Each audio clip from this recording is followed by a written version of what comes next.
Hello and happy Thursday. Welcome to this week's Made in New York Animation Project Industry Access event.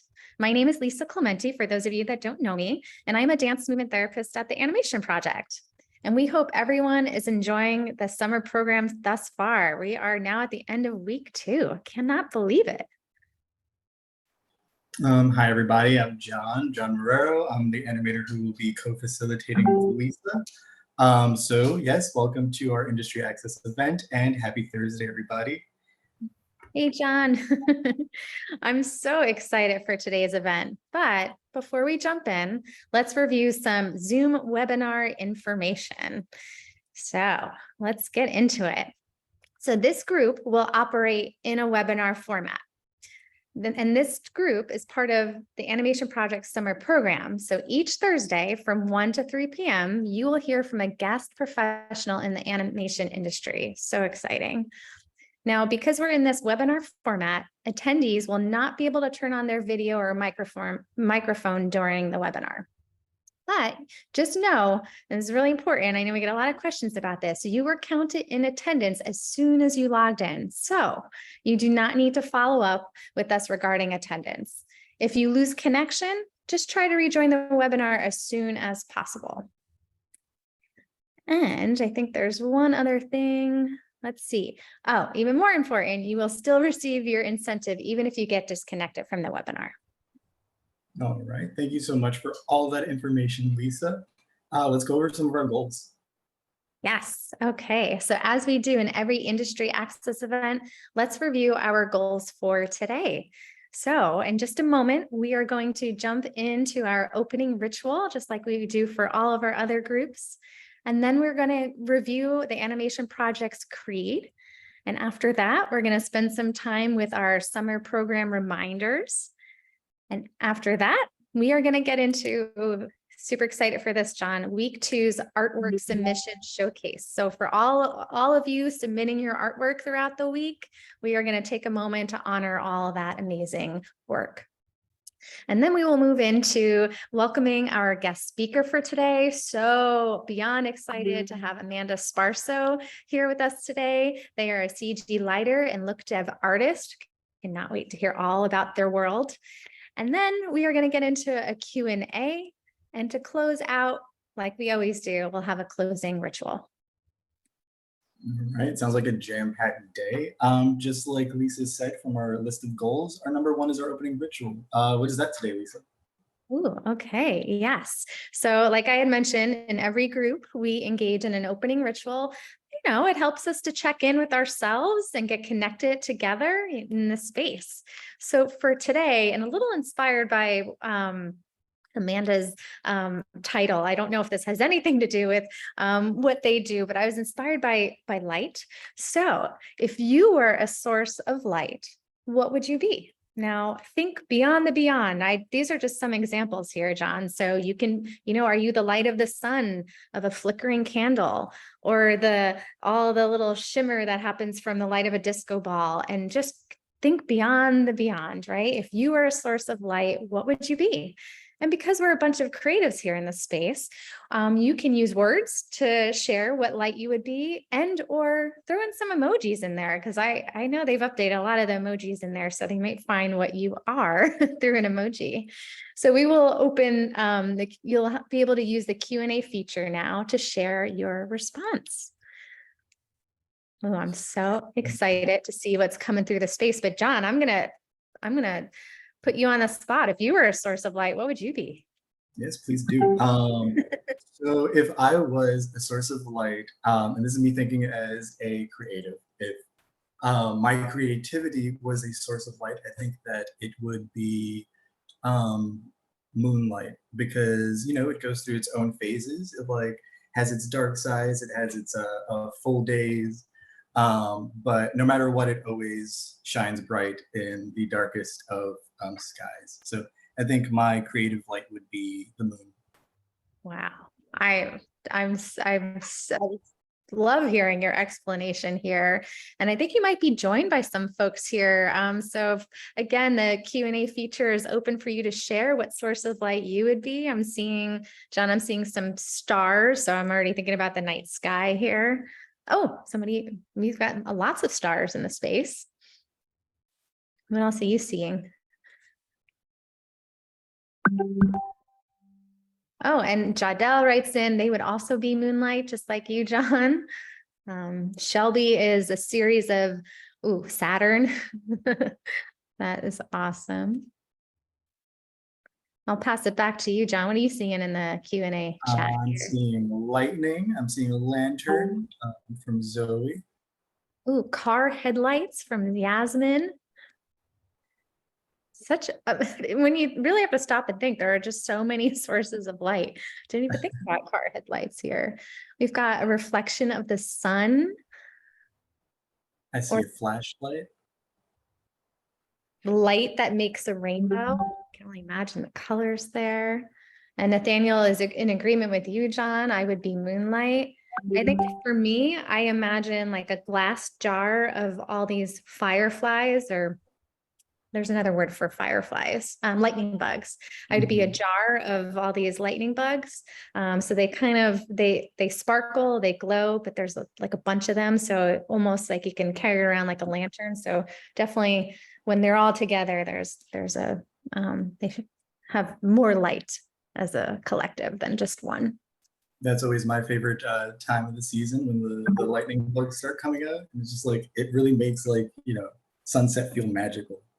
Oh yeah. Let's see. Oh, there's lots of moonlights here in the chat. A lantern.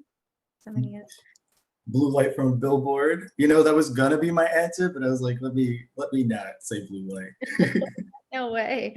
We've got the sun, some more sunlight here. Oh, I love it. There's a candle emoji. What else? Anything else here? Bioluminescent algae. That's nice. I love that. That's so cool. And Amanda, I know we haven't given you the grand entrance yet, but if you were a source of light, curious what you would be. If I was a source of light, I think I have a really metaphorical answer for this. But I was thinking, if I was a source of light, I would be one of those light prisms, like the glass types with all like the facets, and you put it kind of like on a coffee table or by a window, and it just refracts whatever sunlight's coming through the window. I think that would be me, because I don't know, like I'm an artist, but I'm also a mentor and a coach. And I like to think that I share my light by helping reflect the good parts and the way that, we encompass so many different colors, so many different emotions in all of us. And I like to think that I just refract those back onto people around me. So. Oh, that is fabulous. Thank you for jumping in there and sharing with us here. Wow. And kind of in that refraction, I'm even seeing, and Jade writes in, I'd be a mini disco ball. So I can only imagine all the refractions of light from there. All right. I'm scrolling through. Ooh, a lava lamp. John, I don't know if you caught that one. Mohammed. That's nice movement in a lava lamp also. Yeah, so true. So true. All right. Wow. So thank you, everyone. Oh, we've got some more lanterns coming in. The scene from the movie Tangled. Oh, thanks for being so specific on the type of lantern you'd be. And a rainbow. Wow. Wow. Thank you all for participating in this opening ritual, everyone. This is really cool to be able to be playing with, yes, the metaphor of light and all the powerful, very powerful sources of light here in the space. And just like Alani's writing in, the reflection of the sun to spread warmth. Yeah. So please, keep your light going. Let us know in the Q&A what that is, but we're going to move on. Our number 2 was our creed, right? That's something that we observe every TAP group. So Lisa, please explain what that is. Yeah, so this is up on the screen is the Animation Project's Animators Creed. This is our virtual learning edition. So you're all familiar with this by now. And this is our creed. These are creeds that are listed here, things that we abide by to really create a a really profound, inviting, supportive, warm and creative atmosphere where we could all come together and to create, right? And to be the artists that we so are. So we'll read through them together. Do you want to take number 1, John? I would. Okay, so number 1, we show respect. We are a team of individuals from different backgrounds and experiences with a shared interest in learning. We live up to the same expectations as we would in person. We mute ourselves when we are not speaking in order for all voices to clearly be heard. Number 2, we take care of our technology. We utilize our technology with care and professionalism in order to support the learning experiences of all who attend. Number 3, we focus. We have a lot to learn. All of our attention is focused on the group. We do our best to limit distractions around us. Please wear headphones when possible. And number 4, we participate. We are engaged in the group. We abide by the creed when asking questions and sharing our creative work. Number 5, we own the content. This is our time. This is our content. This is our group. This is our opportunity to learn more about the animation industry and express ourselves creatively. If you have any questions, please don't hesitate to ask. And lastly, number 6, we attend group. Our voices and our ideas are valued. We attend each group we are registered for, and we log into the group on time and stay until the end. And John, I can't seem to see the last sentence here where our Zoom names, it cuts out for me. So would you mind reading the last sentence if you can see it? Yeah, we stay until the end. Our Zoom names match our registration names. Thank you. I should know that by heart by now. All right. So thank you, everyone. And that is our Animators Creed. So now let's take a moment to review some important summer program reminders.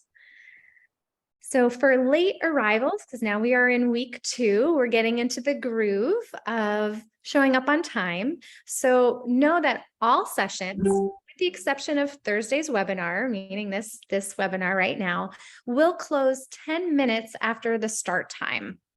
So if you arrive more than 10 minutes after the start time of your group, so if you're in, let's just say you're in 11 o'clock group and you arrive at 11:15, know that that's 10 minutes past the start of the group time, so you will not be admitted into the Zoom session.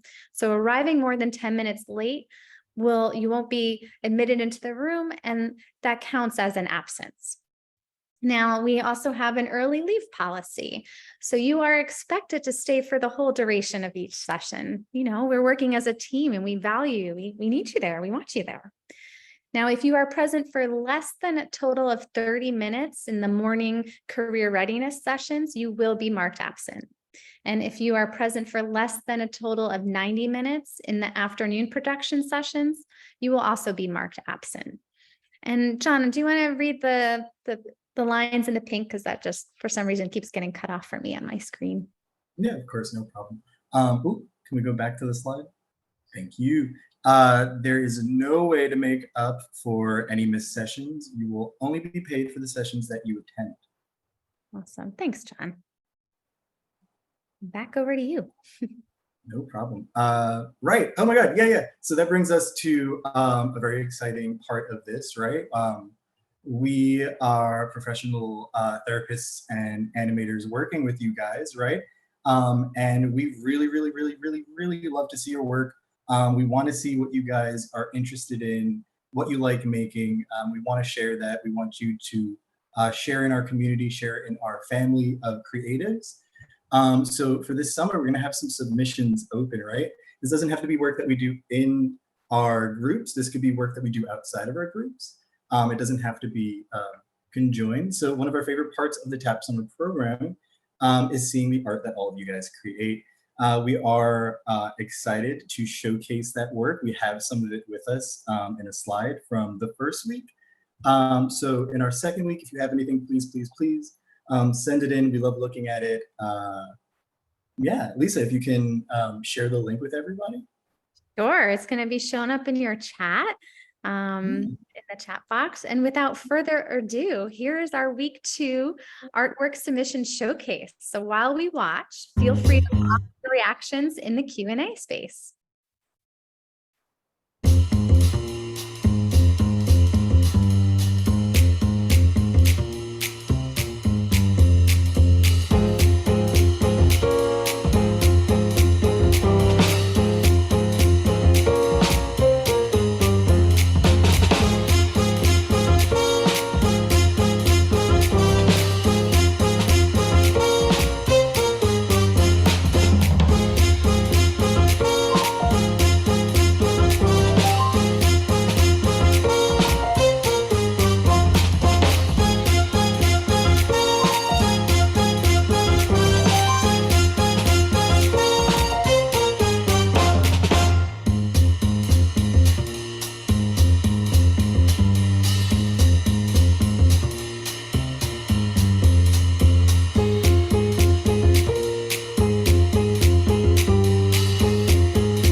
Okay, so wow doesn't even do it justice. What amazing work, everyone. Just in week 2, it's just been such an honor to be able to witness all of your amazing artwork. So fantastic. And I've actually had the privilege of seeing some of this artwork in the yellow group. So it's just been so awesome to see on the big screen, and take a moment here to put into the Q&A your reactions.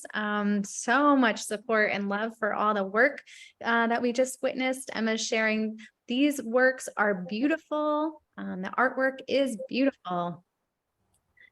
Yasmin writes in, oh my God, I saw my eye I made for Cora. So yeah, I'm sure there's so many feels with witnessing others' work and then witnessing your very own. What else do you see in the chat there, John? I see people commenting on the sun, on the lantern. Oh, in reaction to the artwork, I think folks are writing in with nice, fire. Let's see, It Carrie looks L super writes cool. Carrie L writes in, amazing artwork, everybody. Matthew sharing the art was very creative and cool. We've even got some emojis. Awesome by Alana shares. I think, John, you were sharing, Shaya's everything looks super cool. Did you catch that? Everything looks super cool. I think it's fascinating. Like looking at everybody's work, you know, it's just so vast, the amount of potential that there is. Everybody has like such different like techniques, different styles, different like everybody's at a different place. And you know, as somebody who has a foot in the industry, I kind of can see like a placement for where everybody might like enjoy being in the pipeline, which is fantastic. Wow, that's so cool, John. Yeah, everyone keep the artwork coming, and we will continue to showcase it right here during our Thursday webinars. And a reminder to submit your artwork, you can email it to submissions@theanimationproject.org. And remember to please include your first name on it. That way we, if you're comfortable, of course, so we can credit you. Well, congratulations again, everyone. Thank you again for submitting all your fantastic work. And now moving on. And now we are, we're so excited. We're going to watch it over again. And now we are so excited to welcome today's guest speaker, Amanda Sparso. And Amanda is a freelance CG lighter and adjunct professor at the School of Visual Arts. So welcome, Amanda. It's so fabulous to have you here. Hi, thank you so much. I'm so excited to be here. It's an honor to get to be in this space with you all and just share my voice, and I'm so excited to do that. So I guess I'll just start with a little bit of an intro about myself. So yeah, my name is Amanda Sparso. I've been working as a freelance CGI lighter and look development artist for film, TV, and commercial projects for the last 5 years now. And along with that, I also mentor students and recently graduated artists through programs like Access VFX. I lead a circle in women in animation. And then most recently, I started teaching at the School of Visual Arts. So many different things, but just wanted to share that. So any questions that you have, you know, I really span the gamut of anywhere from technical to teaching, mentoring, all of that. So I'm here for you. I think something that's really special about doing these panel talks and these live Q&As is that they are in fact live. So when I'm reading your questions, I'm really interacting with your energy in real time and we're feeding off of each other. So I super encourage you all to just ask as many questions as you have, share your thoughts. Even if I say something that resonates with you when you hear my story, like leave it in the comments because I want to hear and learn about you guys as well. But yeah, a lot of the questions you ask me, like I'm going to be processing them and discovering answers and sharing them with you on the spot. And I just think that there's something so unique and special about spaces that allow us to do that. So yeah. Before I get into more about like my career journey and how I started, I would love to share my demo reel with you guys, just so you could see where my work is currently now. And then I will talk to you about how I got there. But just give me one moment to screen share. Yeah, no problem. Get all. We're ready. Okay. Can you guys see my screen? Perfect. Okay.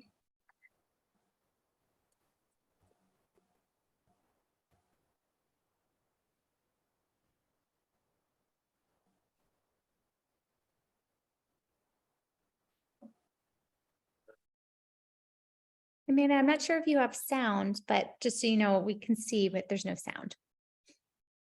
Okay. There should be sound. I don't know how to share audio.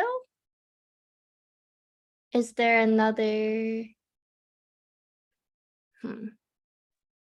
Yeah, I'll let our behind the scenes tech team. Yes. If it's easier, so- maybe Gabby could share it if your Yes, sound I could sharing's share already it. on. Perfect. One Yeah, second. visuals are just Same so here. amazing. But I'm sure if there's sound, we want to make sure we get that in there too, if possible.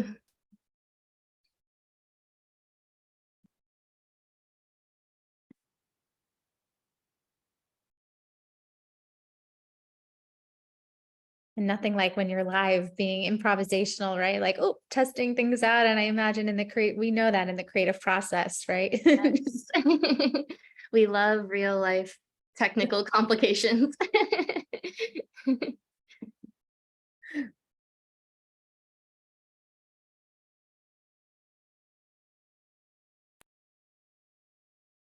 There we go. Yes. So I'm gonna make it bigger.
Awesome. Thank you so much for sharing that for me.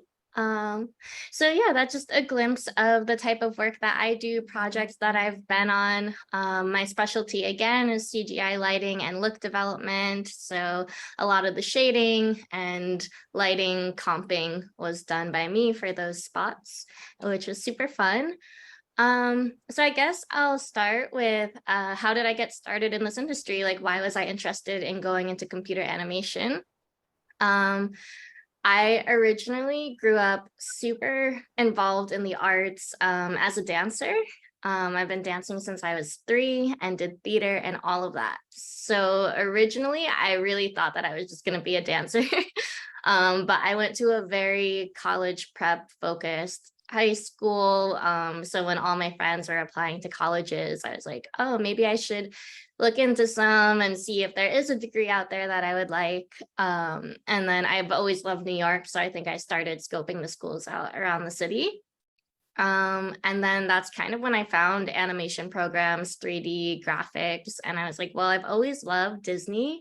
I think my parents just hardcore ingrained that into my system because we went on a lot of Disney vacations growing up. And I actually never had any idea that you could make Pixar films for your career. So when I found the School of Visual Arts and I went to all of their programs and their open houses for new students, I was like, yep, this sounds good. This is what I want to do. Let go of like the whole dance thing for a bit and just primarily focused on that.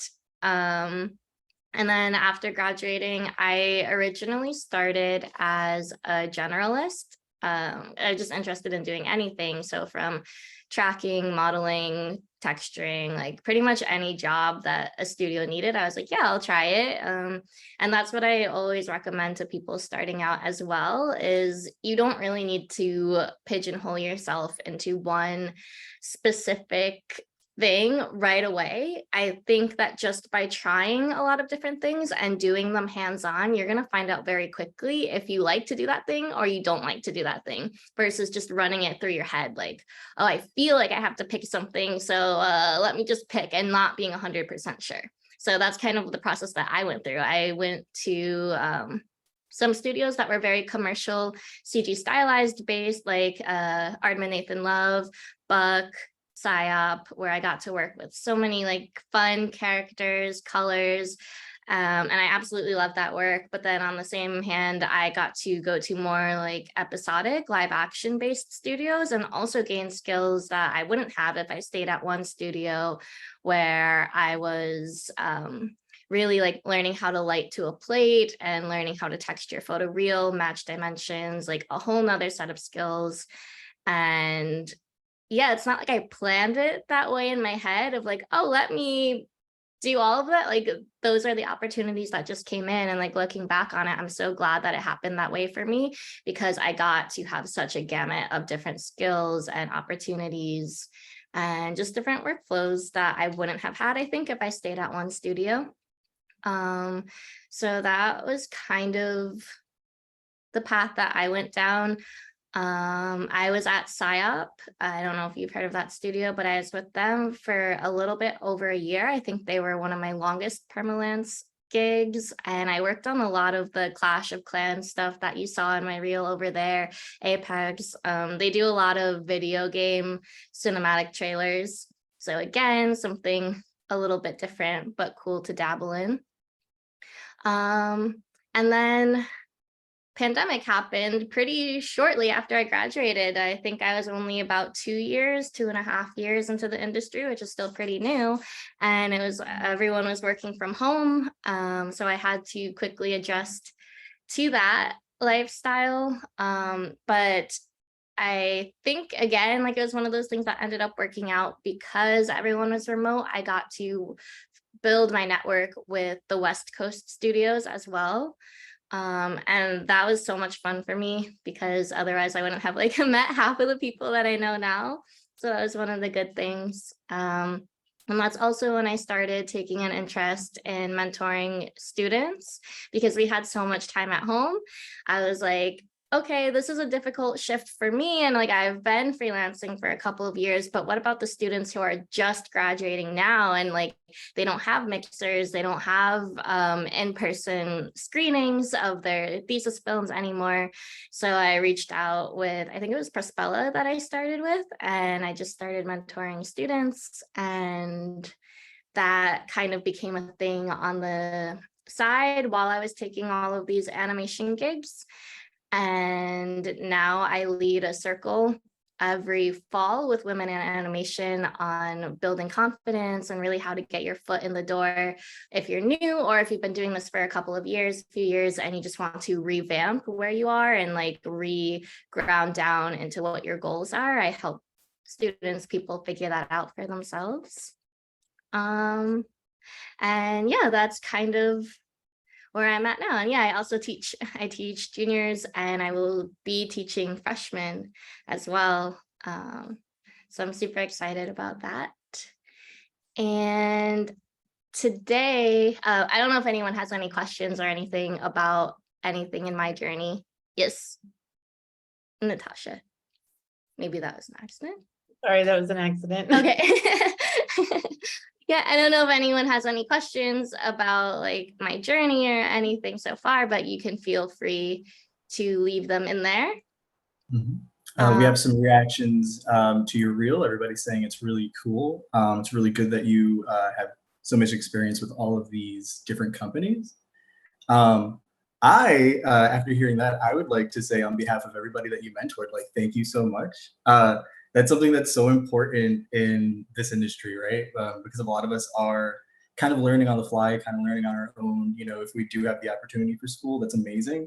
but also sometimes we do alternate ways of learning things, right?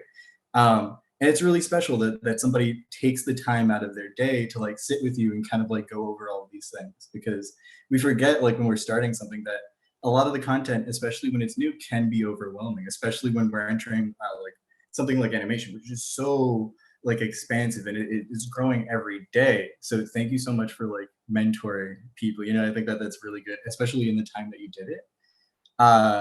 For our production groups, we were just kind of going over entry-level positions, and one of the topics were, not everybody starts where they end up. That we kind of wear a bunch of different hats, and you kind of spoke to that.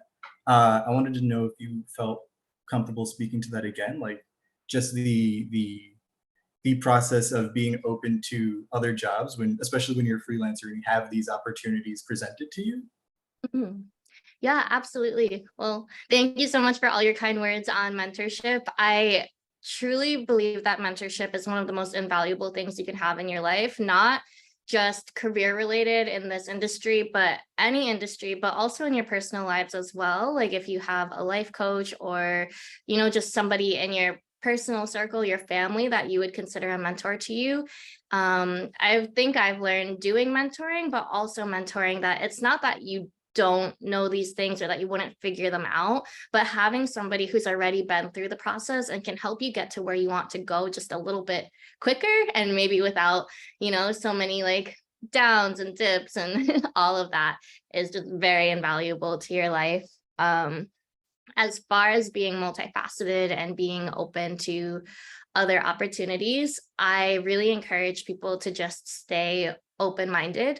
Like, I think it's so great. Some people will know exactly what they want to do like their freshman, sophomore year of college, and that's super amazing. But yeah, if you're not one of those people and you're in that gray area of like, well, I like modeling, I like to texture, I also like to light, but like, hey, I took this visual effects class and I also kind of liked working in nuke and compositing. Like, don't feel so pressured to just pick one thing because you have to. I think to be successful in this industry or in life, you always want to say yes, like as long as it's within your boundaries and your comfort zones and all those things. If an opportunity comes to you, you say yes, and then you sit on Google and you like, how do I learn Substance? How do I do this? How do I track? Because you always want to be as useful and as valuable to a company or a hiring manager as possible. So even if it's not something that you're super familiar with, like when I started with one company, I never learned tracking in school. And it was never really a skill that I thought that I would need. And then my entire like first year was like, can you do camera tracking and layout? I actually have not gone back to that skill set since I've been at that company, but that was like 8 months of getting studio experience under my belt that I wouldn't have been able to have had I not said yes to that opportunity. And outside of just picking something within the animation industry, I also think in life, I really encourage people to be multifaceted and be open to just not needing to identify themselves as one thing. That's what I found, at least with a lot of my mentees that I've worked with, is the reason why I think we choose to become artists is because we had such an interest and creative passion for everything that we saw in the world around us growing up.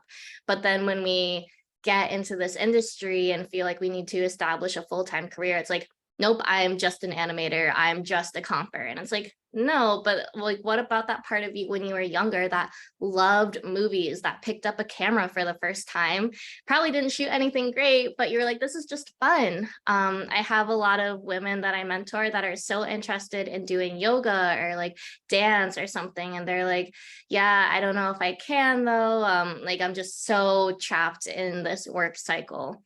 And I really encourage people to break out of that, because in any job, I think if you just tie your identity to your work, if you have a bad day at work, which happens for everyone, or there's like a dip, like we're kind of experiencing in our industry right now with all of the layoffs, tech things, the writer's strike. If you solely tie your identity to your work, it's really going to affect your mental health. So that's why I encourage you to like go do other hobbies. If you like cooking, if you like dance, if you like shooting photos, like consider yourselves those, like bring those into your identity and don't just tie your identity to one thing. Yeah. And then I guess riffing off of that, I know that whether people are just trying to get into the industry for the first time and just making those initial contacts, or even freelancers that I know who have been doing this for 5 years, 10 years, right now is a very interesting time in our industry. As such happens, even before I started, I was told, like sometimes you have dips, sometimes you're going to have extremely busy seasons, and that is just the life of being an animator, being in this industry. But what I kind of wanted to talk to you about today is more on the mental health side of things, of like, okay, like what are we going to do when we have a slow season in our life? Whether you're just starting to send out those emails and you're like, oh, I'm not hearing back, like, is it something wrong with me? Am I not good enough? Or, maybe you're like me, where like straight out, like I've found my work to slow down since January, and I live in the East Coast. I don't know if you all do too, but winter is like a really rough season. And I felt like a lot of people that I talked to this year specifically were like, this was one of the hardest winters. Not that it snowed a lot, but just like mentally and emotionally wise, a lot of artists that I know were like, yeah, this was one of the hardest seasons if you have seasonal depression or anything like that. So I really, like I've focused on mental health and all of that prior, but I think this season in my career really pushed me to take it again to the next level, because it's easy to have a good day and to feel good about yourself when you're constantly booking or you're busy, but it's really hard to maintain all those good positive energies, self-image, when it's cold and gray and snowing outside every day. And oh yeah, your industry is having layoff after layoff. Everyone's looking for work right now and no emails are coming in, right? So what do we do during times like that? I like to tell myself that your current circumstance does not define who you are. It doesn't define your talent. It doesn't define where you've been or where you're going. It's just a current circumstance. And like most things in life, it's like a wave. It'll come, it will go through your life. So don't define yourself based on where you are right now. Always be thinking ahead to what are your goals? Where do you want to be? And those things can change in your career. Like when I first started the industry, I'll say that my goals that I had for myself are a lot different than what my goals are today. So if you're someone like me who's been doing this for a while, maybe you take some time today. I'm very big on writing and just making like little bullet points, journals, or you can just sit and reflect for yourself, and just ask yourself, if you're at a point like, am I really happy with what I'm doing? Is everything going well for me? Am I where I want to be? If so, great. If not, let's see, where do we need to pivot? What are some things that we need to change? If we're not loving the type of work that we're doing, maybe that means we need to do some more personal projects or just change up our reel a little bit so that we're calling in more of that work that resonates with what we're putting out. Or maybe there is that other side of you that you really wanted to try. Like one of my mentees started as a render wrangler, and kind of more on the comp side, because he was a student junior. But because he had gotten laid off recently, he was like, like when I started working with you, I worked with you because you were a lighter. And I realized that I got so tied into just doing IT wrangling that I haven't touched a lighting project. So he reached out to me and was like, I really want to go back. I want to start over, like work on these projects. So maybe that's something for you as well. Yeah, so rechecking in, getting clear on what your goals are. I think for me, when I started, I was like, oh, I want to be a female lead within 5 years of being in this industry. Because when I started, I will say that things are different now. I'll go onto a team and there'll be more than one female, like 2, 3. Sometimes it'll be an all-female team. Sometimes it'll be more. but a lot of the jobs when I first started, I was the only female on that team. So that was a big goal of mine at that time, is like, well, I want to be a female lead, because on one hand, out of all the studios I've been to, I can count how many female leads there are. Now working in this industry, having found that I have a passion for mentoring and also just psychology and business in general, I'd say my goals changed for myself. I'm like, I don't know if I want to be a lead, because those hours are so long. Like, maybe what I want is to just focus on the lighting, making something look great. Like, that is my biggest passion of being a CG artist. So maybe I come in and I be a lighter, and instead of spending those extra hours in the morning or at night QCing work or taking care of project files, then I go mentor. And that's what I found has kept me really happy. So it's just always checking in, figuring out what it is that you want to do. One of the Yeah, that was so questions. well said. I just wanted to segue into something. It seems like a really good point too. Yes. Talking about like mental health and freelancing. We have a Mhm. question in the chat from Zoe. Mhm. Is it hard to be a freelancer? Is it hard to be a freelancer? I would say the most honest answer that I can give you is in your first 1 to 2 years, it is. I don't want to say that it's hard, because I think if you go into the mindset, like a lot of what I focus on is mindset work as well. So if you go into something thinking like, this is going to be horrible, this is going to be so hard, this is going to be difficult, then what you're experiencing is going to revolve around that mindset you have, and you will find that you'll have a hard time.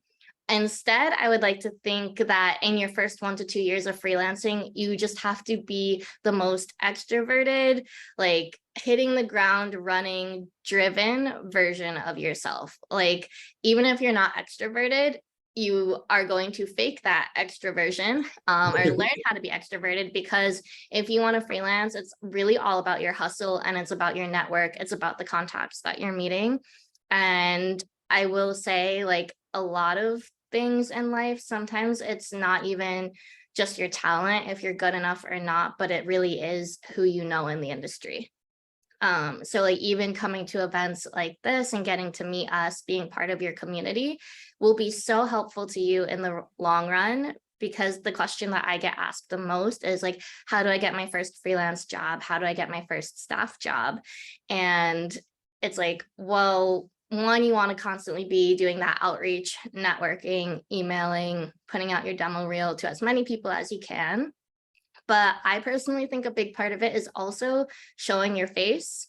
Never underestimate the importance of showing your face and being at events, because say that you're on a similar level and similar skill set as the person next to you in the fake interview or whatever. If I'm a recruiter or I am pitching somebody to come join for our team, I'm going to pitch the person that came to my events or that worked with me or that was talking to me, not necessarily because they're better, but because I've established that connection with them. I know them a little bit more personally. Yeah, but I do know that there's a lot of students that are like, oh, I want to work, but they're not really putting themselves out there. And you really have to tell people what it is that you want in life. Otherwise, like, people aren't going to know, like, oh, I want to work at the studio, or I want to pivot this way in my career. So just being really outspoken and vocal about it. Can you describe the pros and cons of freelance in comparison to the traditional way? Okay. I would say right now specifically in this industry, and at least in my experience, I know some people might disagree with me, but this is just what I feel. I personally haven't found there to be more security in a staff job versus a freelance job, because right now I know a lot of staff employees who are also being let go as well, and we're all in the same boat together. And then on the other hand, I've seen freelancers who, when the market is really good, especially after pandemic, it was the artists market, and we were able to really pitch our prices out there because they just needed talent to come in and work. And they were booking consistently throughout the year at their freelance rate, sometimes multiple jobs if they wanted to moonlight hours later on. So there's always pros and cons. I think the thing with the traditional way, which is kind of like what my parents always wanted for me, is they're like, well, why don't you just get a staff job? Like, for them, that was their definition of me succeeding in this industry. So I found out throughout the years. And it's just because your parents and your family want what's best for you, and they see staff as having security, having steady income, having benefits. So yeah, like the steady paycheck and the benefits is one of the pros of being staff, and you get vacation days and all of that.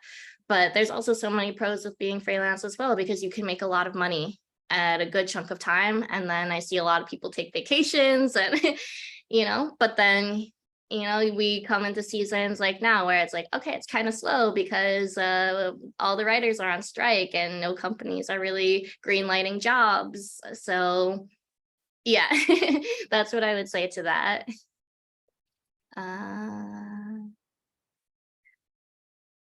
Someone said that they love the Clash video. Thank you. They have so many creative ideas. I loved working on Clash because they have such a dark sense of humor too. I don't know if you go on YouTube and just pull any of like the latest Clash ones. Some of them are just such dark, twisted humor. Like I had never really played the game, so I was like, oh, it's just people fighting each other like cartoons. But I was like, no, like the pig, like the boar character, that there's one spot that I worked on where he turned evil and started burning down the village. So it definitely has creative ideas, very different. How did you get recruited in such a popular game? I was recruited by PSYOP. Oh, that's actually an interesting story that I can tell you. As far as networking, one of the things that I found to be really beneficial when I was starting is getting a direct email or a direct contact. Something that I was taught in school is you make like a spreadsheet and you write all the names of the studios local to you, and then you write their recruiting email, like if they just have like a general email, and then you make another column of people that you know personally that work there or have worked there that would vouch for you. And then a step that I did is I went on LinkedIn because I am a stalker, but this has benefited me many a time where I've Googled the company that I wanted to work for and typed in producer or CG lead or director, got them, sent them my demo reel directly to their DM. And that's actually how I got recruited by PSYOP. I had been applying to their general page since I graduated college. But the thing is, they get so many applications daily that it's not even that you're not good enough or that you shouldn't work there. Sometimes your work just isn't seen. So that's what I like to tell students as well. Like they get so discouraged if they don't hear back, or it's just like a thank you general thing, but it's like, honestly, your demo reel might not have even been seen that day. So don't take that personally against you.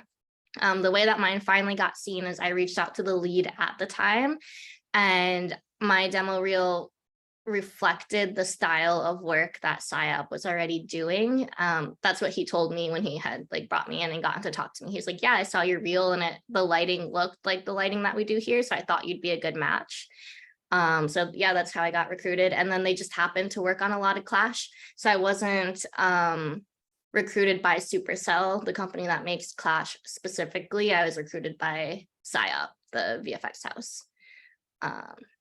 But yeah, as far as the networking and like cold DMing though, that's a route that I definitely recommend. But also keep in mind, if you're going to put your work in front of somebody, you have to make sure that it's like you at least feel good about it, and that it is checking off all the boxes of things that they might want to be hiring for. So for my PSYOP thing, for instance, I had really pivoted my demo reel to take off all of my live action. I worked on a lot of like blood and gore for a while. PSYOP doesn't do zombies. So I took all of that off. I put only my character CG stylized work on it, and that is what got me in the door. So sometimes you just have to do a little bit tweaking, but you always want to be keeping in mind of like, okay, what do I have to offer this team that I'm asking for a job for? And how do I make my work, my resume, everything that I'm presenting them say, yes, I am the ideal candidate for this. This is why you should hire me. So just a little bit beyond just saying like, hi, my name's this, I do this, here's my reel. Like you really want to be thinking of it from kind of like that business mindset of like, like you want value from them because either you really love their work, you like their projects, you just need a job. But what value do you have to give them in return? Yeah. How do you navigate with other animators to agree with differences within the job? I'm never really brainstorming or doing like creative work with the other lighters or looked up artists on my team, because you're always going to have a lead, you're going to have a creative director within your main house. So say it's within PSYOP. And then those leads and directors are communicating with the leads and directors from Supercell who own Clash of Clans. So as far as having differences or input, I would say you're pretty much given like a color key or a reference from the head top person of the ladder, and that is what you're all aiming for. Like you're all working towards consistency within shots because you don't want anything to stand out or look different, and you're all really working towards that same vision and goal. So yeah, that would be that.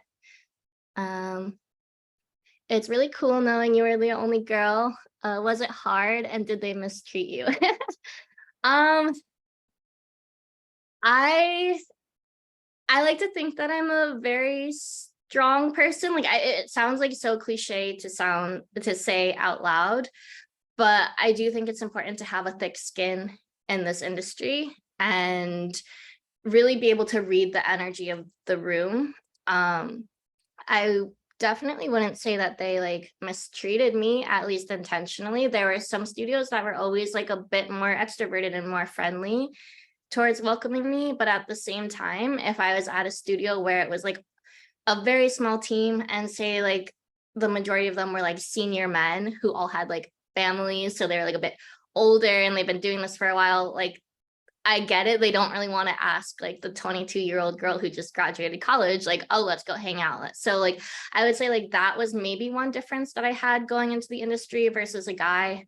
One thing that happened, I think Eric is in this chat and he was one of like the first people that I worked with for a really long time. And I always tell this to my mentees. At the time, it wasn't a fun experience for me, but now I'm able to use it as learning for myself, but also to teach people. We were working on these shots together. We graduated at the same time. We were the same level at the company and pretty much the same title as well, just generalists. We had a little bit different focus, but the same level. And one of the comp directors that came on, he was freelance, so he wasn't really like internal with the team. He would only ask my friend Eric about notes on my shots and he wouldn't come to me. And that was something that really bothered me because I was like, I'm the same age as him, I'm the same level, like, and these are my shots. Like when you go on ShotGrid, they are assigned under my name. I'm the one rendering and submitting them. So like, why not just come talk to me about my own work? So I would say like that was something that maybe I experienced as a woman, but I had really great people on my team like Eric, like my leads who are internal to the studio to vouch for me and be like, no, you need to go actually talk to the artist assigned to the shot about the shot. But I wouldn't say that it was like a bad moment or a mistreatment moment, but just a moment that really helped me learn how to speak up for myself and learn what type of things that I valued. Like I valued being able to give my input and being able to speak on behalf of my own work and not feel like I'm lesser than somebody just because I'm a woman. So yeah, that's just one example. If you don't know anybody internally, how would you begin to approach networking? If you don't know anyone internally, well, you're here on this panel right now, so you know me. I know all of my fellow panelists here probably have connects as well. And I would say it's just the more events like this, if you don't know like anyone, really just go volunteer, show up to all these things that you can.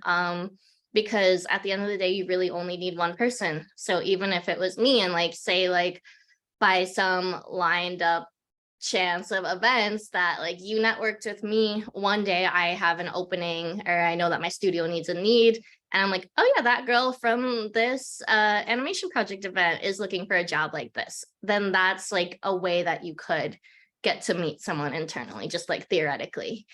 So events, and then two, I would say really just polishing that demo reel like we talked about, LinkedIn, yeah, LinkedIn, emailing, all that good stuff.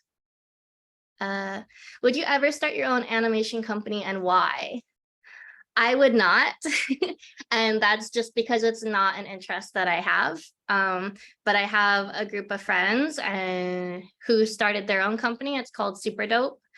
And that was a big goal that they always had. And they're incredible artists and just really wanted to design in a specific style. So I could see like why they wanted to make their company. But I think kind of like what I mentioned earlier, my main passion lies in lighting.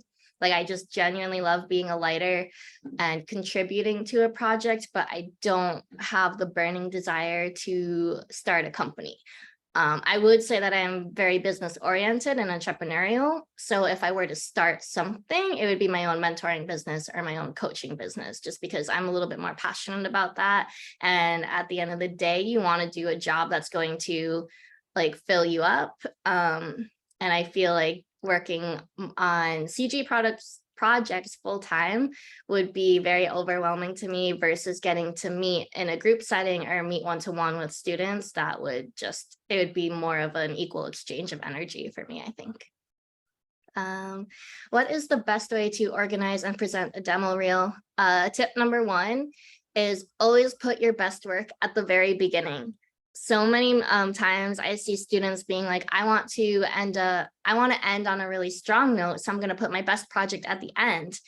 But I think what's great, maybe more so now than when I was in school, is think about the way that you scroll on social media. If something doesn't, I think scientifically they're like, if it's not within the first 4 to 7 seconds, people are already scrolling, and now it's gone down to like 2 or 3 seconds.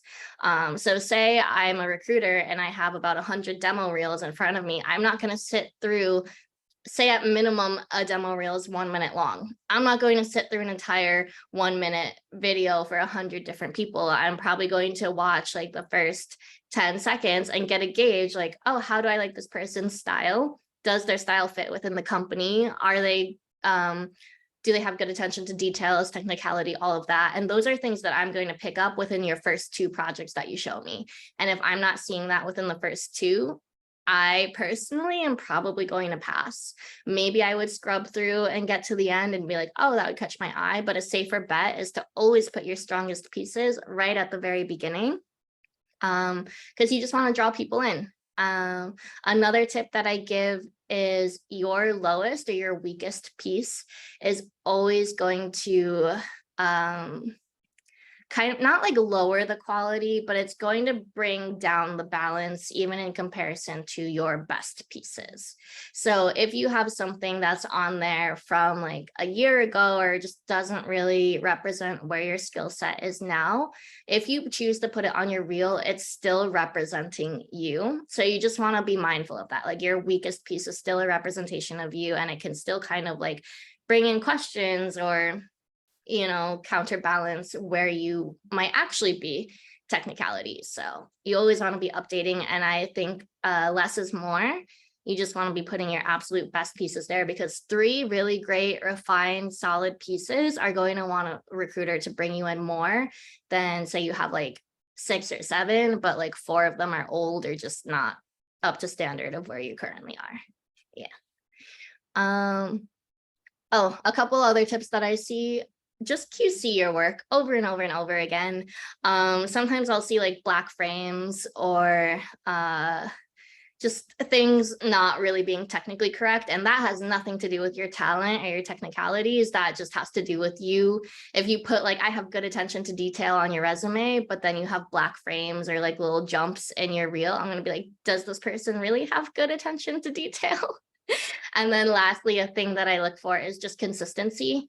So how you're naming your work. This might be like a nitpicky thing, but again, like if I have, it's a very competitive market. So if I have somebody who's like very consistent about how they're naming their project, the type of fonts they're using, and then underneath it that they're listing each skill, like that's going to look better than like, say one person's like, oh, maybe on one project they put the name here, and then on the next project they put it here, and then sometimes they list what they did, sometimes they don't. Like just be consistent throughout with how you're naming and how you're listing what you put in.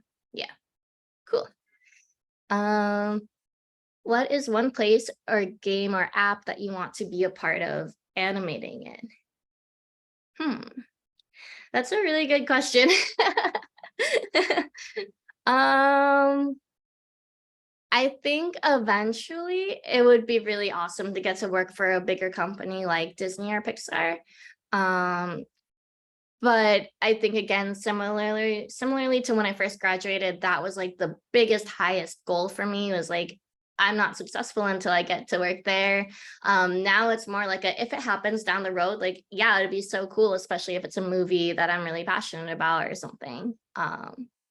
But probably like a larger studio because a lot of the work that I've done has been with a bit smaller studios located here in New York. Let's see. Oh, one show specifically, I really want to work on The Mandalorian. I want to work on Baby Yoda just because he's so cute. And I think that would be so cool to just be like, yeah, I got to touch the Baby Yoda model. I put some lights on him. Like, I think that would be fun. I don't know. If I were to dream of something, that would be it. Have you ever thought you wanted to leave this field? Yes, absolutely. That's just a very honest question. I think also tying back to one of the first questions I got is like, is it difficult being a freelancer? Like, I think that I was very fortunate when I started. At least like that's what people around me told me as far as like getting like a good amount of bookings. But I just had a lot of anxiety in the beginning every time that I was off of a booking. Like even if it was only like a couple of weeks, 2 to 3 weeks, or sometimes it would be 2 months. Like every single time that would happen, I would get such bad anxiety. And it's because at that time in my life, when I was a bit younger, I just so deeply tied my identity to my work. And when I wasn't working, I just felt like I wasn't good. And having those ups and having those downs was just really difficult for me. And I was like, yeah, maybe this isn't the career for me. Maybe I picked the wrong one. Like I don't want to constantly be going on this roller coaster of emotions.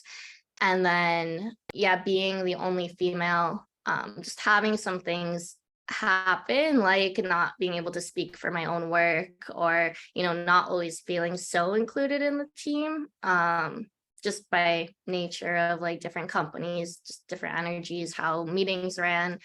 I was like, yeah, I don't really know if I'm supposed to be here, but I was very new, and I was still finding my footing at the same time.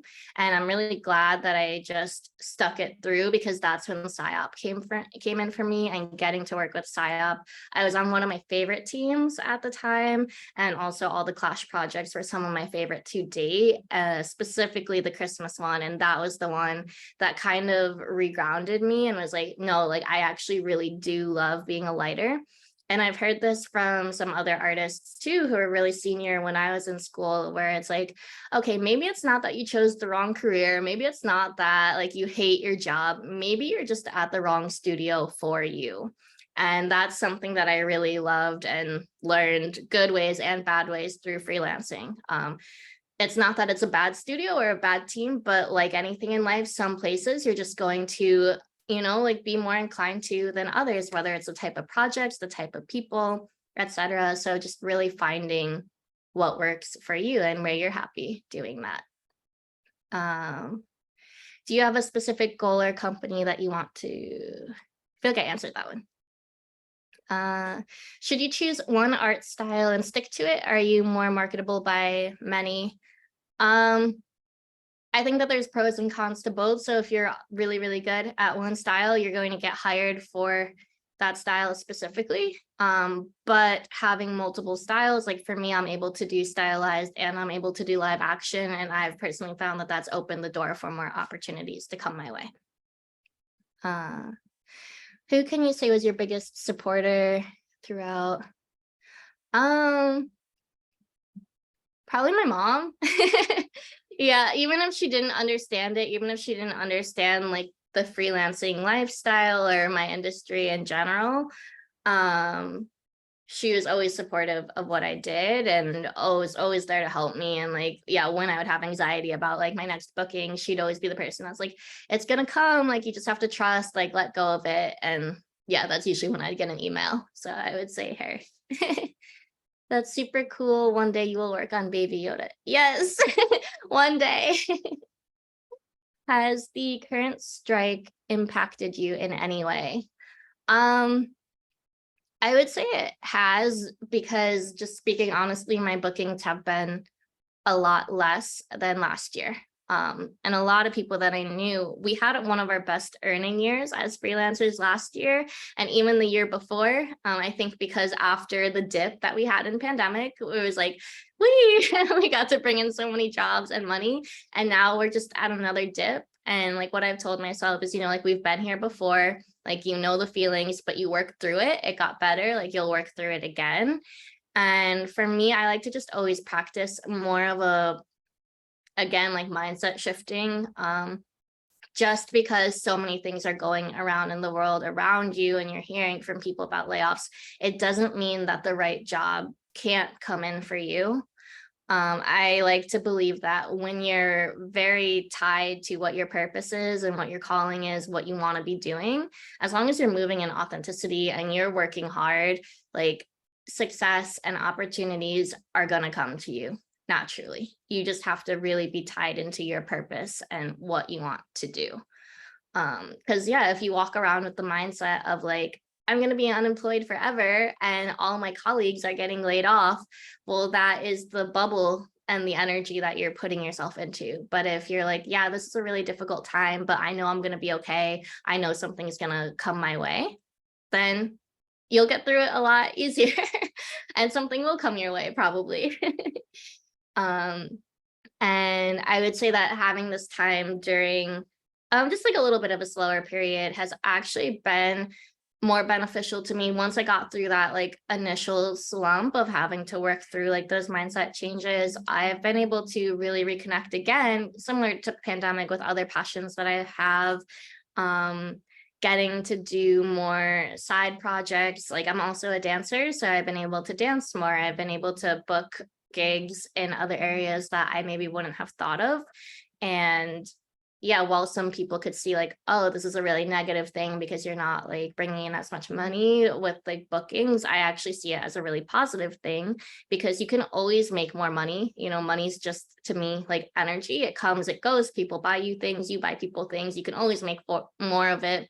That's just that. But you can't buy more of your time.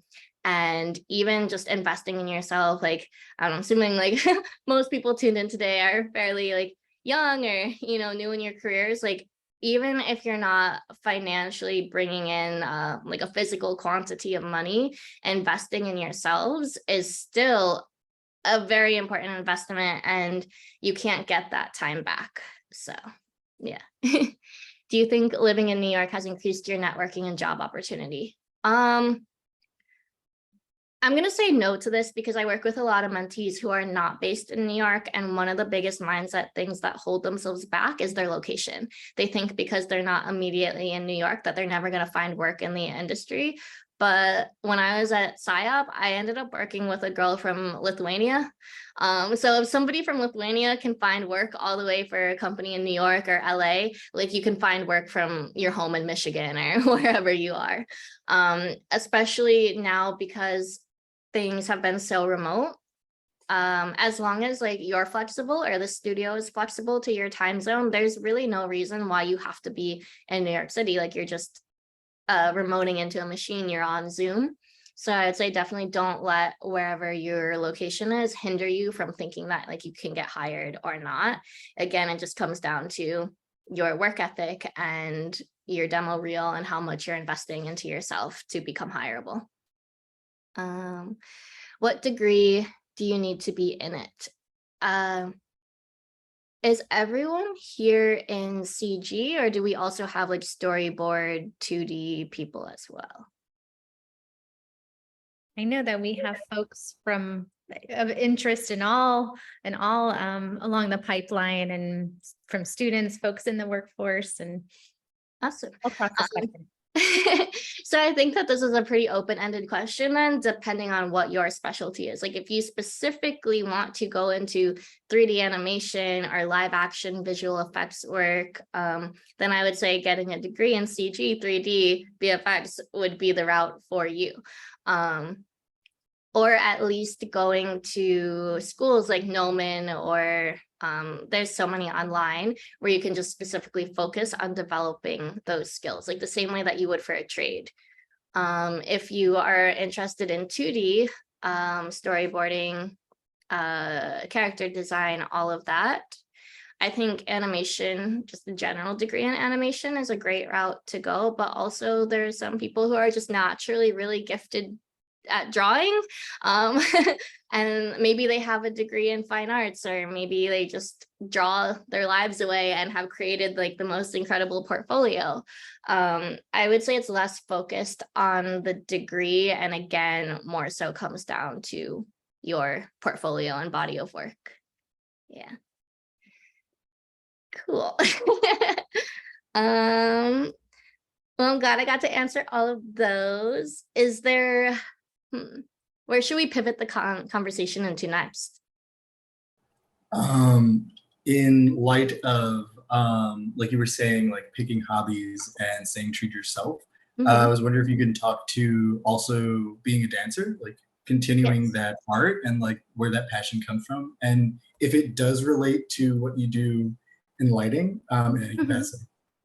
Yeah, absolutely. Well, like I mentioned before I went to college, I've been dancing since I was 3 years old, and it's just something that kind of like got, I don't know, it's like my mom was a dancer, and then my grandma was very into theater, old school jazz, Bob Fosse, and all of that, costume design. So I like to think that it's just like a special thing that got passed down through the women lineage of my family. And lo and behold, now I also dance. Being able to reconnect with it was so incredibly important for me that now I do it so consistently that I can't believe that all through college and my first year working, first couple of years, so for about 6 or 7 years, I didn't dance at all. And it was pandemic that really sparked me going back into it. And it's because I had actually gone through like a really difficult time in my life where I was just kind of like repivoting. Like I was at a point where I was like, I could move, I could go anywhere. Like I don't have anything holding me down. Again, to speak to the location thing, I could have moved to Florida and still done animation if I wanted to. So I was really trying to figure out like where I wanted to be, what I wanted to do.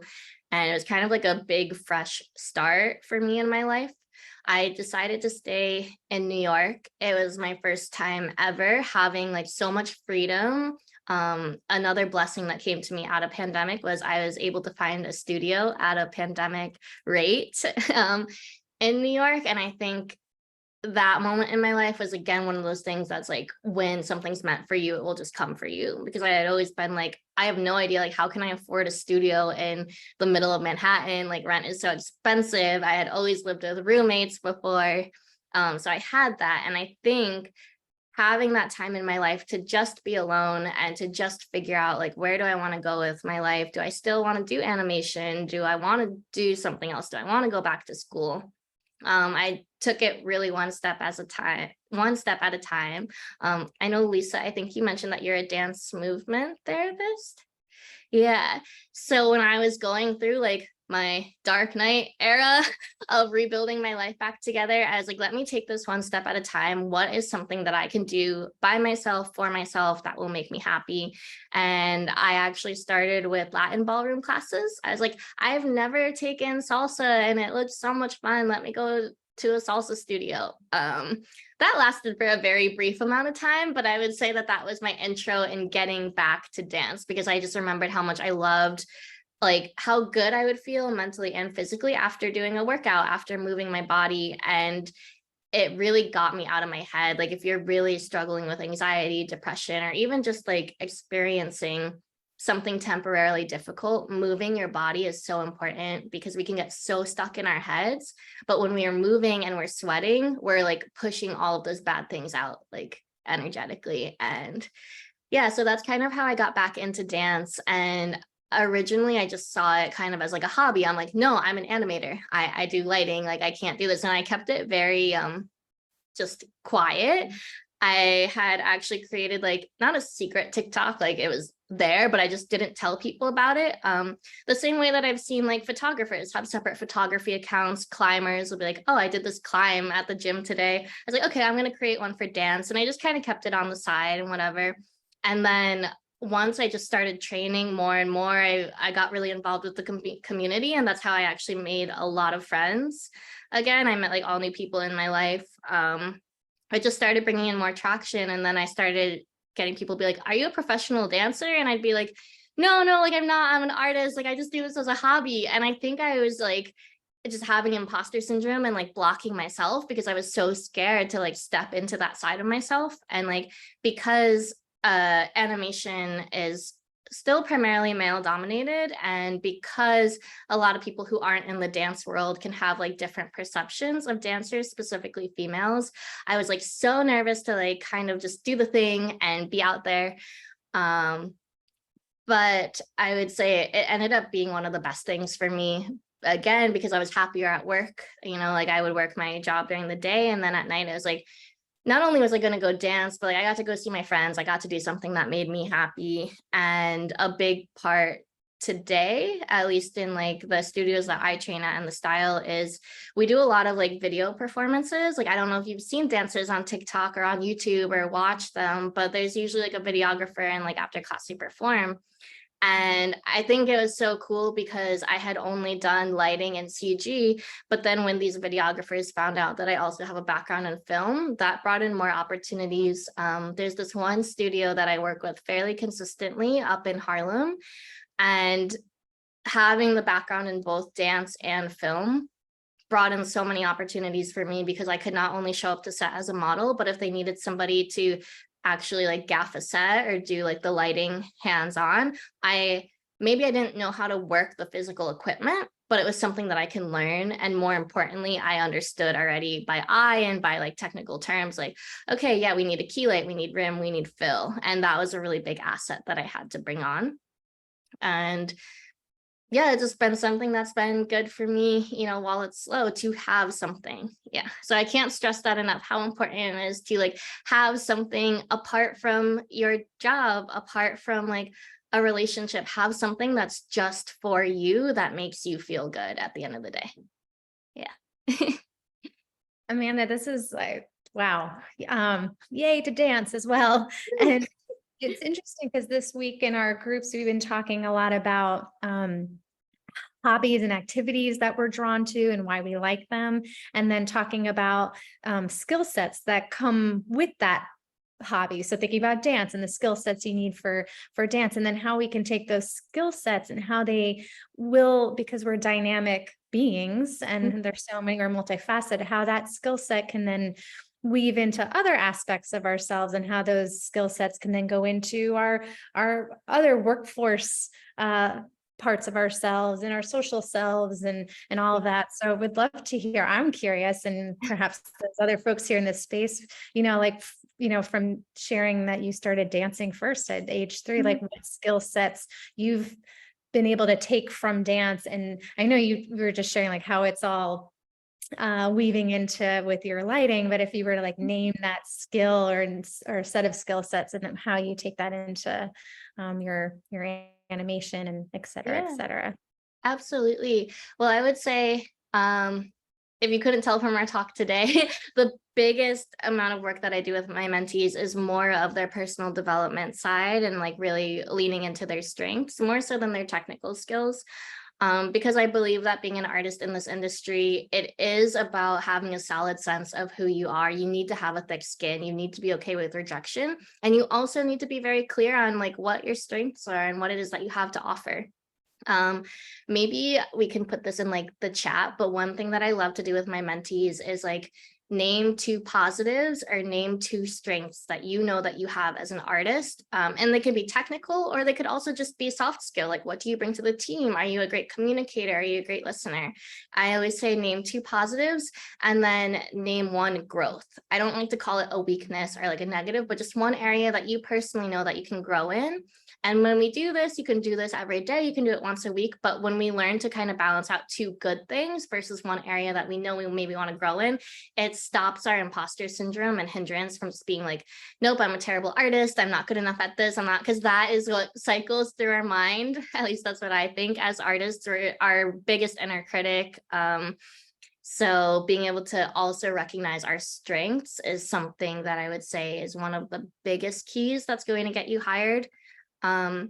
And dance has done that for me. Dance has impacted my mental health and my self-confidence and just knowing who I am as a person more than any area, I think, really in my life. Like part of it is just because physically moving is going to make you feel good, but it's also a form of expression and it's a form of community. And yeah, for all those times that maybe I didn't feel like I belonged in this industry, or I didn't feel that deeply integrated into my team, I did feel that way in dance, and having people who understood me and related to me helped me bring more value. It helps me show up as a mentor. It helps me show up today, because while I know that, like, yeah, we all have things that we're constantly working on about ourselves, whether there's skills that we want to grow on or just inner work that we want to do to be better people and, you know, to the people in our lives and all of that stuff. Really knowing your strengths, even in business, one of the greatest things that you can do is take your strengths and leverage them. So like if you look at Shake Shack, In-N-Out, they have one product and they have made millions off of being able to make a really great burger. So maybe you have a strength and like you're not even aware of that today. So like I would say take some time to reflect on that. For me, I would say one of my strengths was being able to take direction really well and just kind of understand the end vision of what the director wanted. Because even as a junior, maybe I was still learning technicalities about how to work a program, but I at least could always line up with what that end vision was going to be. So that meant less revisions, less notes, less back and forth. And like, I could just present, be like, yeah, and they'd be like, oh yeah, that's what I wanted. So really recognize like what it is that is your strength. And I think building that confidence, building those like that self-love and all that inner work, it comes from just having multiple areas outside of just your job. Because yeah, your brain is the same thing.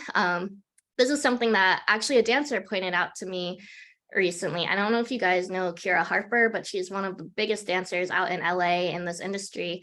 And she's like, when you realize that your dance brain, your personal brain, your work brain, like whatever it is, are all the same brain, you're going to find so much more success in everything that you do. Because a lot of times, at least as artists, dancers, will walk into a room and we think that we have to switch our brains to like have like this false persona of like confidence and be like, yeah, I'm in an audition, like I'm competing with all these people, I need to be like this.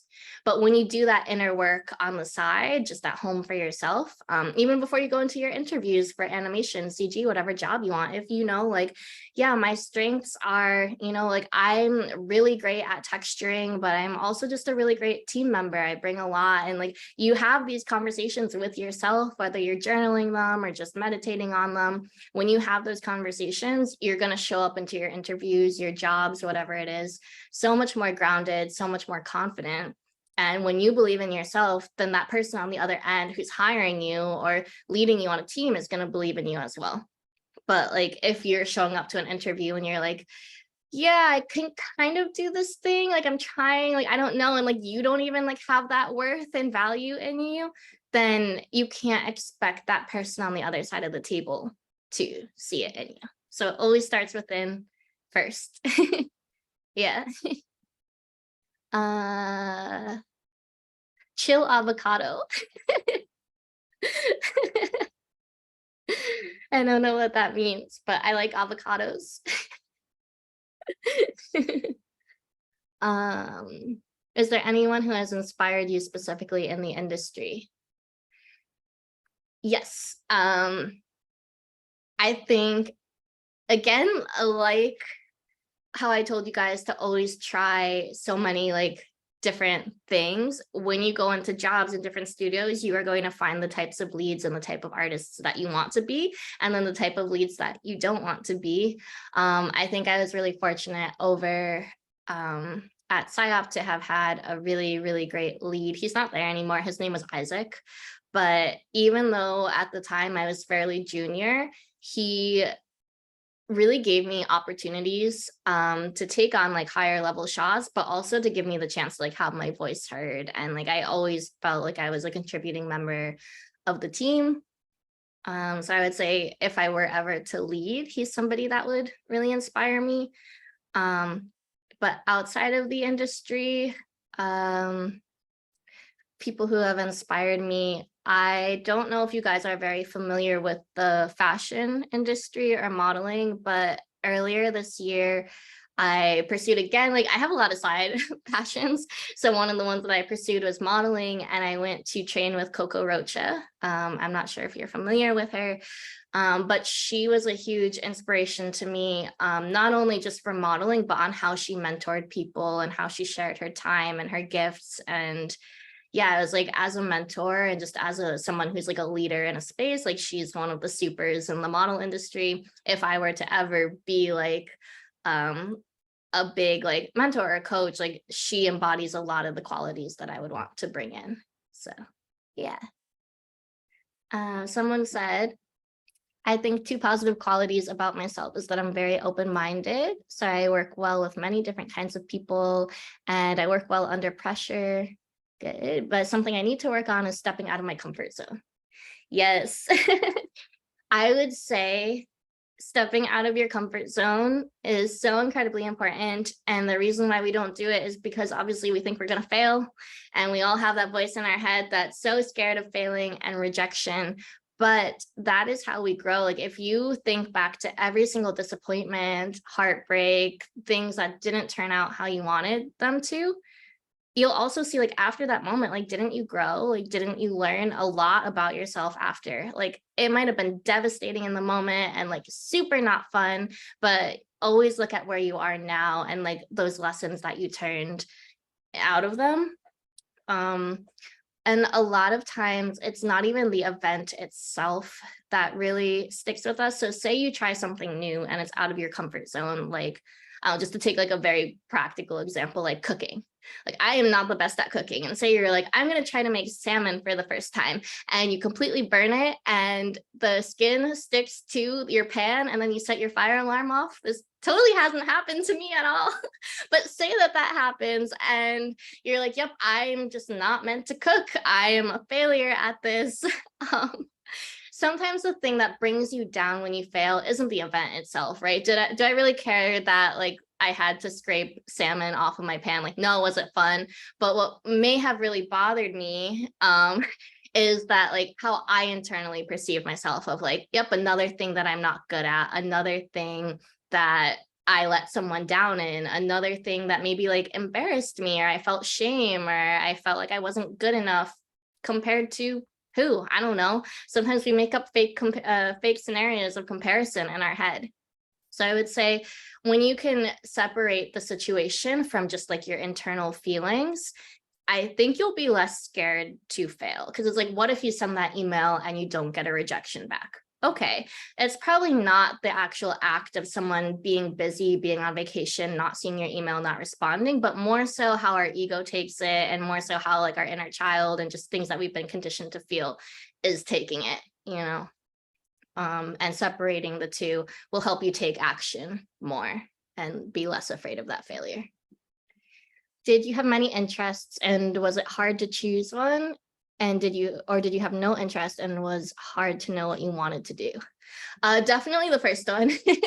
I've always had so many interests. Like I think that I just need to clone myself because there's so many things that I constantly want to do, so many different areas, so many communities that I really want to do outreach in and help. And I have to remind myself that I am one person.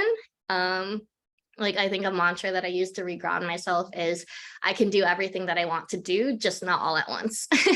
Because sometimes I don't know if it's like ADHD or just me being so like overwhelmed and excited. I'm like, I need to do everything right now. And it's like, okay, no, let me just chill.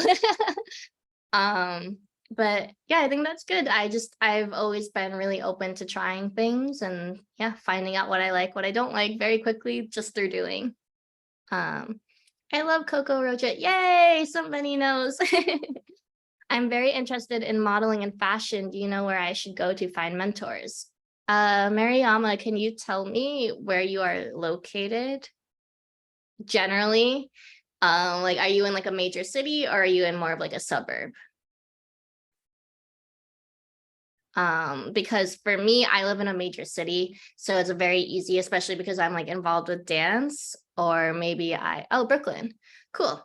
So maybe you reach out to people who you know, maybe you know them directly or not, or through like other people who do it. But I would say start local first, find people who are already doing the thing that you want to do and set up a time to chat with them, ask them how they got started, if they have any tips. For me, working with Coco came after a while because it was a very big investment. But what I had started was studying poses online, studying fashion books, studying magazines, working with local photographers, doing test shoots, doing collabs. I really recommend that before you make the investment, because there's so much that you can practice just on your own and just by doing, and you'll figure out what it is that like you like to model and what you don't like to model, because there's so many different areas. But I think the best advice, it might not be the one that you want to hear, is practice.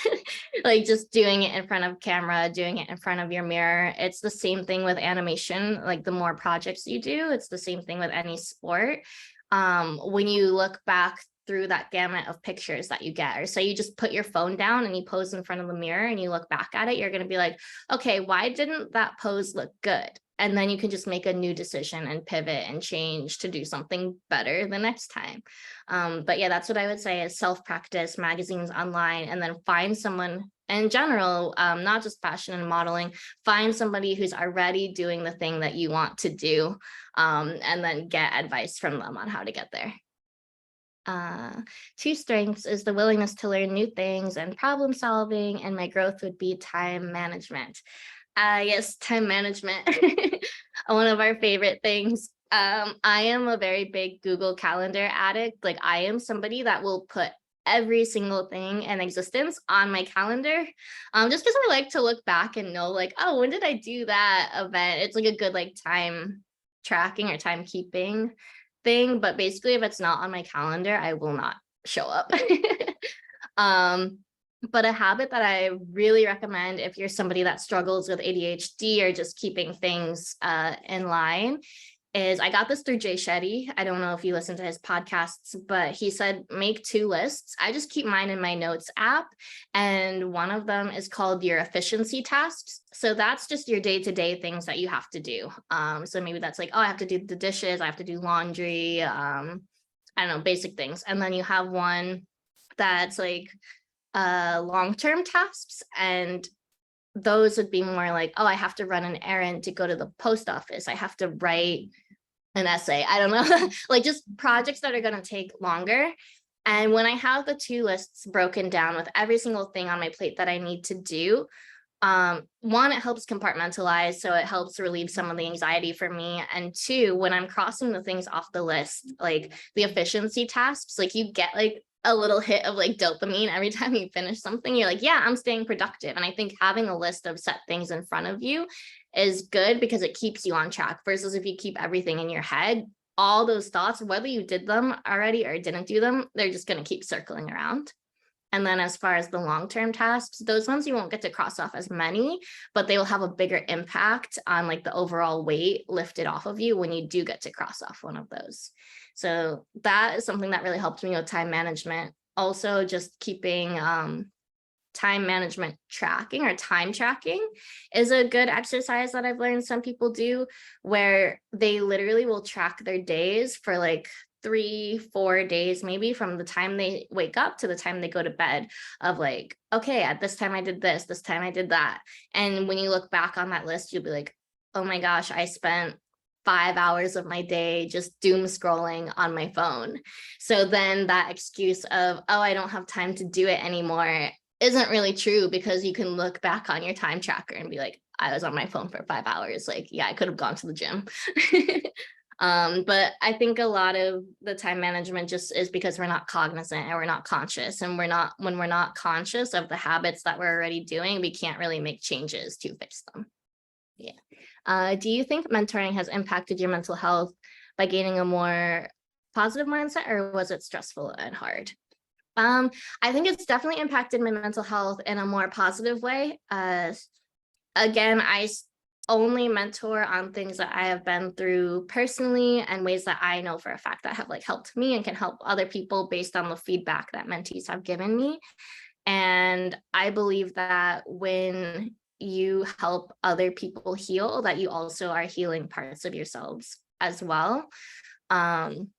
So it's always been like a really great exchange of like, if we're using like a cup metaphor of like, I get to fill my cup while filling other people's cups.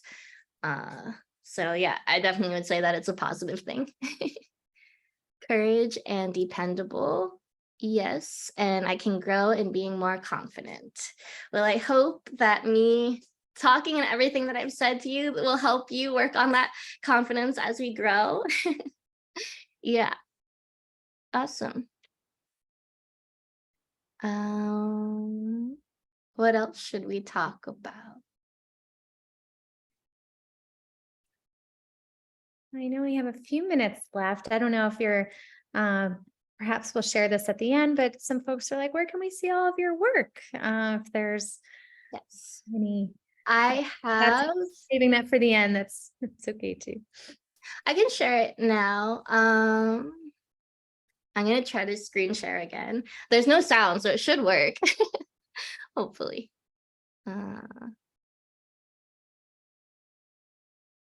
Share. Okay, so this is my card.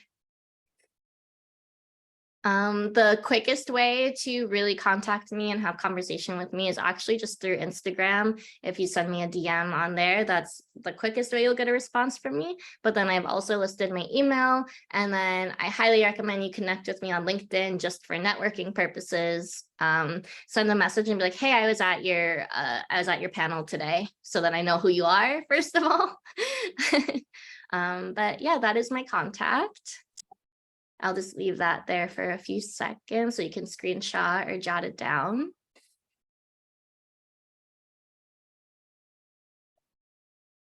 Awesome. Ooh. And to end with, Amanda, like, wow, thank you so much.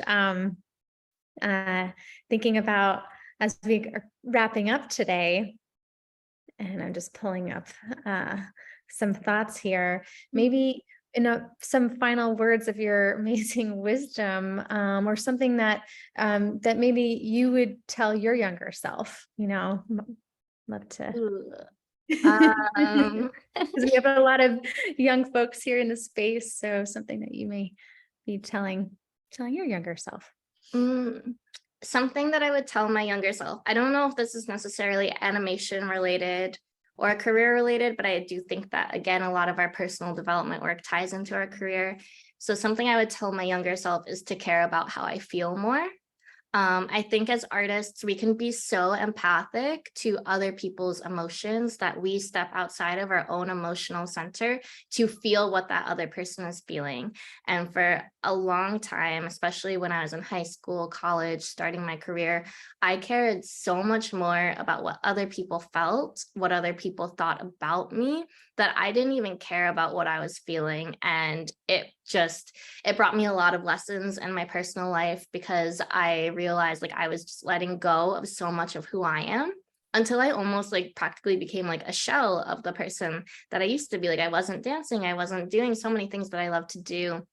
So yeah, if I had to tell my younger self one thing, it would be care about how you feel, because when you care about how you feel, that's where you're going to get that self-love and that self-confidence the most. And it's going to make you just the most authentic, positive version of yourself. And when you're operating within your authenticity, then more people are going to feel that. They're going to be attracted to you and want to work with you.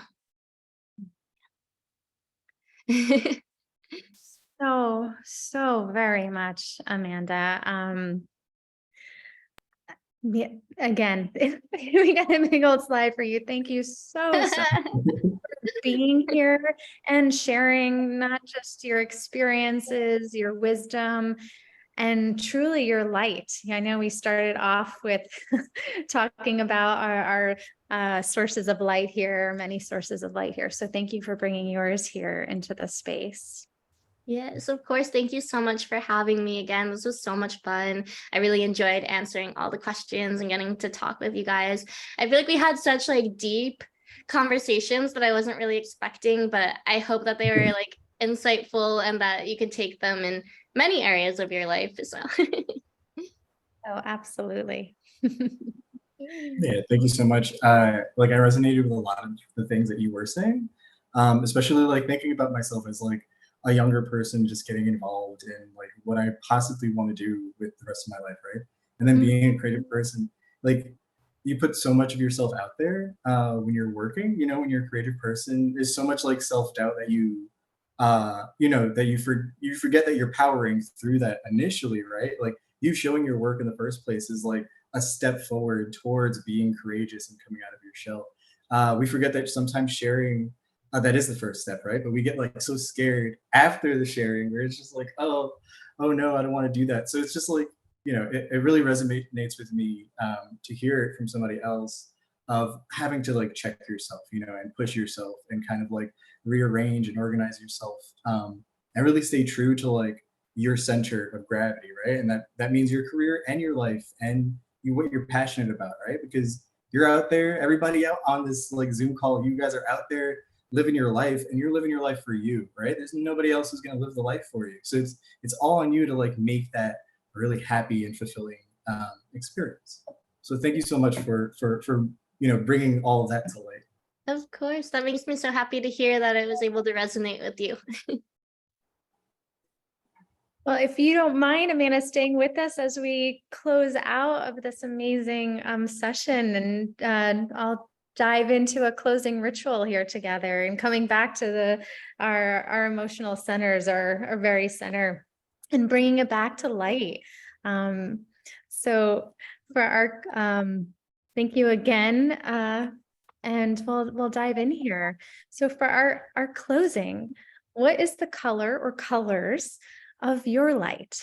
And we can use words, we can use emojis. We're creatives here in the space. The Q&A is open for you to share your responses here as we celebrate all of our lights here in the space and all the colors that may be coming from these lights. I'm going to open oh, we've got some colors coming through, John. We have Olivia with violet. We have Miriam with orange, with some carrots and pumpkin emojis. We have a lot of people. We have some light blue. And We have amongst white. Yeah. amongst the colors, also more expressions of gratitude. Thank you for giving us your experiences and knowledge, Amanda. I'm seeing teals and pinks, white or light pinks. Ooh, and we've got some emojis coming through of oranges, everything orange you found. Purple. Transparent and clear, Mm. but shimmery. Ooh. Yeah, I'm seeing periwinkle, sage green. Oh, the color of the emoji fire. So there's like multiple colors within that fire flame. Wondering what color your light would be. Looking to both you, Amanda, and John. I think mine would be coral. I don't know if I'm just saying that because that's my favorite color, but yeah. What about you, John? I think I don't know. Whenever I have this question, always I'm just like I'm gonna think about another color. But the color that always comes to mind is yellow. But like a bright metallic yellow, maybe not exactly gold. Yeah. Well, you're joined here in our space. Matthew is sharing a star emoji. That's a bright, shining yellow. I'm seeing. Also seeing this blue, blue butterfly. For me, I think my color it has this iridescence. So I think in some angles, it has this opaly silver, and then it kind of shimmers to maybe a coral and then a sea green. So it's got this iridescence kind of going back and forth. Got some reds, tomato reds here in the space. Wow. And again, so much more gratitude coming towards you, Amanda, for all the information that you shared. So thank you all for participating in this closing ritual. And it's been fun. Yeah, thank you so much, guys. Continue putting your emojis and your color into the chat while we start closing out. Thank you so much, Amanda, for speaking with us. Thank you so much for being here and guiding us through today's Industry Access. Thank you. And thank you all for joining us in today's Industry Access event. So please remember to stay connected to TAP by following our social media accounts posted in the chat coming to you right now. And we just wish you all a wonderful weekend ahead. Thank you, everyone. Goodbye. Thanks, guys.